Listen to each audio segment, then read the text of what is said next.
Hello, my name is Mrs. Jenkinson. You may remember me from Chapter 19, when I arranged a footstool for Mr. Berg. Tonight, on 4/4 of the hour, we're investigating the new resident of Netherfield, Mr. Darcy. We'll be exploring his history to try to account for his behavior. What exactly are his motives? Let us begin with the animosity between Mr. Darcy and Mr. Wickham. Security daguerreotypes capture this footage of them passing the street in Meryton. What could be the meaning of it? It is impossible not to long to know. We go live to an interview with Mr. Wickham. Why are you so surprised to see Mr. Darcy? Did anything happen between the two of you? My father was of great assistance to Mr. Darcy's father, and upon his death, Mr. Darcy's father bequeathed to me his estate. A man of honor could not have doubted the intention, but Mr. Darcy chose to doubt it. He asserted that I had forfeited all claim to it by extravagance and imprudence. I have heard rumors claiming that Mr. Darcy possesses a family connection to Lady Catherine. Do you care to divulge some information on the matter? Consequently, she is aunt to the present Mr. Darcy. As many know, he is a man often motivated by money, so Lady Catherine's daughter, Miss de Berg, in the future, will have a very large fortune, and it is believed that her and her cousin will unite the two estates. As we know, this is the same de Berg that sponsors Mr. Collins, who is slated to inherit the Bennet estate. We know that de Berg is very wealthy and powerful, but not too much else about her. Is it possible that de Berg is using her money and influence to control Mr. Darcy? We will continue to research. For now, let's go to an interview with Mrs. Bingley, who gives an alternate perspective on Mr. Wickham. Miss Bingley, as someone with close relations to Mr. Darcy, what do you think of his old acquaintance, Mr. Wickham? Would you classify him as a reliable source of information? During your interview with Mr. Wickham, I'm assuming that the young man forgot to tell you, among his other communications, that he was the son of old Wickham, the late Mr. Darcy's steward. He is an individual lacking in the economic resources that Mr. Darcy possesses, and is merely just jealous. Mr. Darcy is motivated by more than just money like Wickham claims, as he hopes to honor his father, a man he has great pride in, by creating a successful life for himself. Well, folks, that is all we have for you today on 4/4 of the hour. Here on the show, we find the possibility of Mr. Darcy marrying his cousin for economic gain particularly interesting. Now for your weather report. Mrs. Jenkinson signing off. Hello, everyone, and welcome to 6 ABC News. I'm Chief Meteorologist Alex King. So in terms of next week, we can see backing, which is a change in wind direction, in that at the end of Volume 1, Bingley and Jane are engaged, but we're predicting that they won't wind up together due to his leaving town. Now, the narrator, referring to Bingley's opinion of Jane, states, "As to Miss Bennet, he could not conceive an angel more beautiful," from page 13.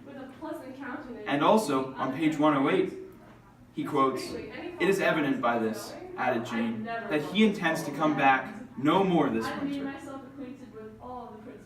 In addition, we can see barometric pressure in that there are pressures on Lizzie to marry a wealthy man, and we can start to see the formation of an anomaly, which is a departure from normal, different from the average, by saying no to Mr. Collins.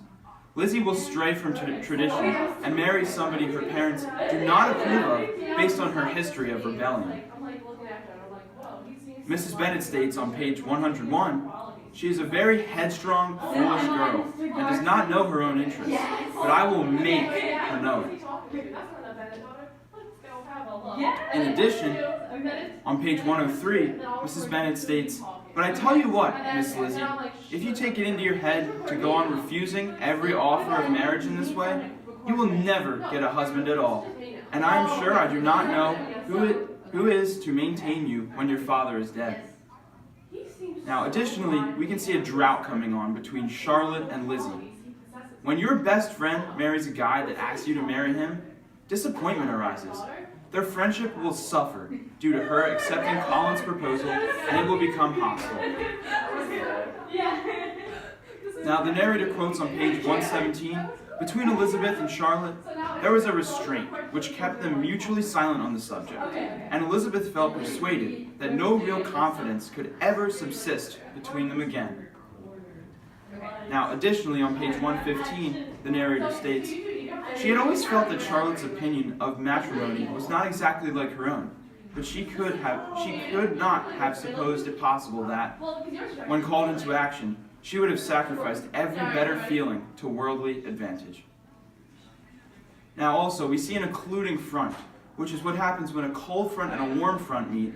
The cold front overlaps the warm front, in that Wickham and Darcy do not get along as they have past history and are both love interests. For evidence of this occluded front, Wickham avoiding the ball and seeing Darcy would mean tensions arising. Mr. Denny quotes on page 81, "I do not imagine his business would have called him away just now if he had not wished to avoid a certain gentleman here." In addition, we'll also see fog, in that Lizzie doesn't believe that Darcy would be staring at her and disregards the feelings, and it will hinder their ability to be together, fostering confusion between the two individuals. So, like a hazy, unclear environment. Now, on page 45, to support this, the narrator states, "She hardly knew how to suppose that she could be an object of admiration to so great a man, and yet that he should look at her because he disliked her was still more strange." So, overall, concluding this weekly weather report, the atmospheric conditions for next week, we can see developments of a low pressure system coming through in volume 2, and that there will be cloudy, overcast skies. In opposition to volume 1, where we saw a high pressure system and everything was pleasant, there were clear skies. So as volume 1 transitions into volume 2, we'll see a high pressure system turn to a low pressure system, and things should get more cloudy. Thank you for listening to 6 ABC News. Once again, I'm Chief Meteorologist Alex King.